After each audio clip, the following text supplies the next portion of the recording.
Welcome back to our 75 day challenge, जहाँ पे हम 75 डेज में स्टॉक मार्केट के बारे में सीखने वाले हैं। आज हम बात करेंगे कि आप कोई भी कंपनी में इन्वेस्ट कर रहे हैं for a longer period of time like 20-25 years तक, तो आपको वो कंपनी के फाइनेंशियल स्टेटमेंट्स एक बार अच्छे से देख लेने चाहिए और उसको टाइम टू टाइम इवेल्युएट भी करना चाहिए। व्हेन आई से फाइनेंशियल स्टेटमेंट्स, उसमें क्या क्या आता है? तो एक आता है P&L statement, profit and loss statement, दूसरा होता है बैलेंस शीट और तीसरा होता है कैश फ्लो स्टेटमेंट। अब प्रॉफिट एंड लॉस स्टेटमेंट जब आप देखते हो तो उसमें आपको मेजर ध्यान रखना है कि revenue, gross profit, operating income, net profit, ये सारी चीज़ें over the period of time में इंक्रीजिंग होनी चाहिए।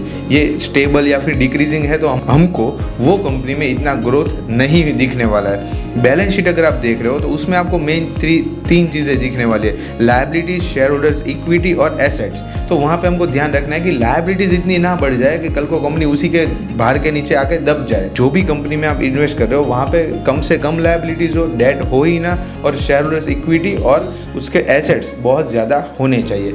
Last but not least cash flow statement, तो वहाँ पे आपको देखना है free cash flows, operating cash flows, cash flow from financing activities, ये सारी at the end of the year या फिर स्पेसिफिक टाइम के बाद पॉजिटिव ही रहनी चाहिए और आने वाले सालों में हम उसको फोरकास्ट कर सकते हैं, अज्यूम ही करके चलना पड़ेगा। उसके अलावा financial ratios, liquidity ratios, profitability ratios, debt and solvency ratios, बहुत सारी चीज़ें ग्रेटर डिटेल में देख सकते हैं, लेकिन पहले ये 3 बेसिक चीज़ें तो आपको पता ही होनी चाहिए।